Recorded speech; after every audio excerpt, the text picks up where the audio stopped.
வணக்கங்க. நம்ம ஒன்லி பொடியிலேருந்து இப்போ மிளகா பொடி தயாரிக்கிறதுக்காக மிளகா காய போட்டுக்கிட்டு இருக்கோம். அது வந்து நான் கடையிலே எப்பயுமே வாங்கிடுவேன் மிளகா. இப்போ வந்து நம்ம பக்கத்து தோட்டத்திலேயே மிளகா போட்டிருந்தாங்க. அதையே நான் மொத்தமாக வாங்கிட்டேன். இது வந்து நாட்டு மிளகா. அது நல்ல டேஸ்ட்டாகவும் இருக்கும், காரமாகவும் இருக்கும். குழம்பும் நல்ல டேஸ்ட்டு கொடுக்கும்.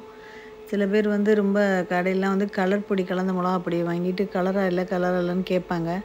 ஆனால் நம்ம வந்து கலர்லாம் கலக்கிறதில்ல. நேச்சுரலாகவே என்ன இருக்கோ அதான் பண்ணுறோம். இது வந்து நாட்டு மிளகாத்தூள் வந்து 4 ஸ்பூன் போடுற இடத்துல 2 ஸ்பூன் போட்டாவே நல்ல காரம் கொடுக்கும், டேஸ்ட்டும் கொடுக்கும் மற்ற பொடியை விட. இதை வந்து நல்லா காய போட்டுட்டு அடுத்த நாள் அரைக்க கொடுத்துருவோம். நல்லா அதை நைஸாக அரைக்கணும். சில பேர் வந்து திப்பி திப்பியாக அரைச்சிருப்பாங்க. அதனால் அது குழம்பு அவ்வளோதான் இருக்காது. நைஸாக அரைச்சா தான் அந்த குழம்பு நல்லாயிருக்கும். அதனால் அதை கொஞ்சம் நைஸாக தான் மிளகா பொடி அரைச்சி கொடுப்போம். நாங்கள் வந்து மினிமம் 1/4 கிலோலேருந்து மிளகா பொடி பேக் பண்ணி கொடுக்குறோம்.